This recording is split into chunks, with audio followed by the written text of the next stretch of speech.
Welcome to the only daily podcast focusing on compliance news of the day. Each morning, start your day with a cup of coffee and Tom Fox, the voice of compliance, to hear about 4 of the top compliance, corruption, or leadership stories you will need to start your day. The Daily Compliance News is a production of the Compliance Podcast Network. First, a word from this month's sponsor, Ethico. In the delicate arena of compliance, every conversation matters. Traditional methods can leave callers feeling unheard, but Ethico changes the game. Our empathetic interview technique reshapes compliance calls into powerful, compassionate interactions, ensuring no crucial detail is missed. It's about creating a conversation that matters, that resonates, that makes a difference. Be the change in your compliance approach. See the transformation for yourself at ethico.com/CPN. Book a demo, try our free ROI calculator, and explore the white paper by Tom Fox, The ROI of Compliance. The Daily Compliance News for April 22nd, 2024, the Bad Software Edition.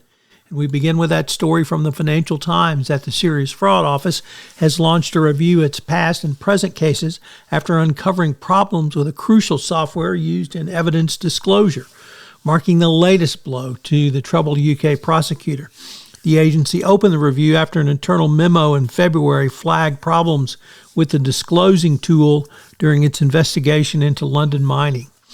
In a statement, the SFO said it was informing all defendants in all affected cases, which affected its ability to search for relevant terms and evidence, but that it had identified a problem a fix for the problem.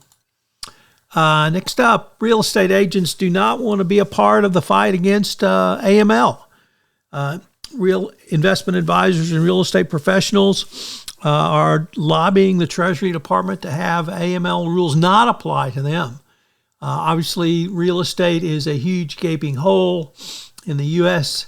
anti-money laundering efforts, but real estate agents don't want to be a part of anything that would help fix that problem. So they're trying to get the Treasury Department to either put the onus on others or write this out of AML regulations. Good luck with that, guys.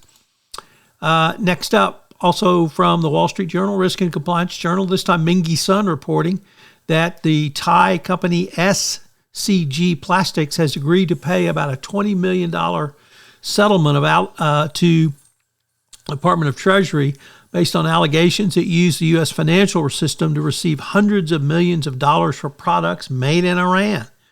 We often talk about the export to Iran, but here we have import from.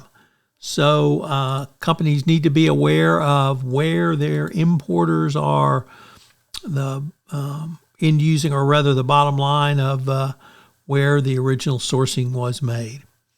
And our final story comes to us from the New York Times that the Federal Aviation Administration said on Friday that it was taking significant steps to mitigate the HSE risks posed by exhaustion amongst air traffic controllers.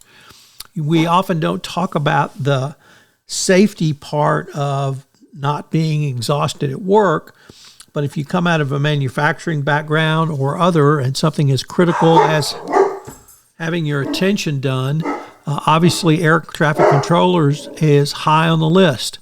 And this can also impact corporate culture because if you literally work people to bare knuckle bone, they're not going to be very happy with the workplace. So think about the exhaustion of your employees, how hard you work them.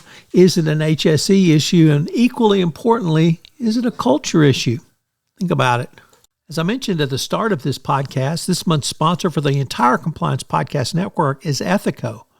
Have you ever wondered how to show the ROI of your compliance program? Have you struggled with the budgeting process, getting the funds you want for your compliance program? Well, I've partnered with Ethico to put together a white paper on the ROI of compliance, which shows you not only how to demonstrate ROI, but also how to speak finance when you're sitting across from the CFO with your budget proposals. Check out the website and get the white paper. The Daily Compliance News is a production of the Compliance Podcast Network and a proud member of C-Suite Radio. Thanks so much for listening. I hope you'll join me again tomorrow.